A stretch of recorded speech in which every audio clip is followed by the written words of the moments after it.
Sir Manakondur మాజీ MLA Rasamayi Balakishan మాట్లాడుతూ కడియం సీఆర్పై తీవ్రంగా విమర్శలు చేశారు. ఒకవేళ గనక బీఆర్ఎస్ అధిష్టానం నాకు అవకాశం కల్పిస్తే వరంగల్ ఎంపీగా పోటీ చేస్తా అని చెప్పి అన్నారు. దీనిపై మీరు ఏమంటారు? సుధాకర్, నా పేరు సుధాకర్ మాదిగా.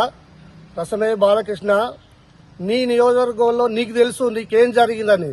మాదుగులు ఎంతవరకు నిన్ను తొక్కిందో నీకు తెలుసు. అది ఇవాళ నాటకాలు వేసుకుంటా ఇవాళ ఏదో కడియం సీఆర్ని ఇది చేస్తా అది చేస్తా అనుడు కాదు.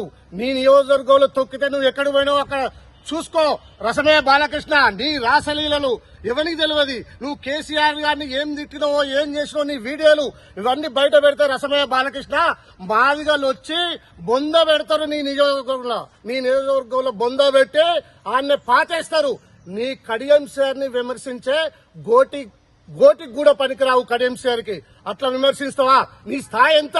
నువ్వు ఎక్కడి నుండి వచ్చినావు? ఒక కళాకారుల నుండి నువ్వు స్టేజ్ ఎక్కి ఒక మహిళలను మోసం చేసి ఇవాళ నువ్వు ఎంతో రాసలీలలు చేసుకుంటా వీడియోలు నువ్వు కేసీఆర్ ని తిట్టిన రోజులు లేవా?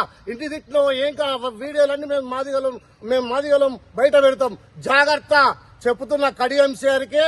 ఇంకొకసారి వరంగల్ జిల్లాలో కడియం కావ్య గాని కడియం సిఆర్ గాని జోలికి వస్తే మాదిగలంతా బొంద పెడతామని చెప్పేసి హెచ్చరిస్తున్నా. బిడ్డ జాగ్రత్త, ఇది లాస్ట్ అండ్ ఫైనల్ వార్నింగ్.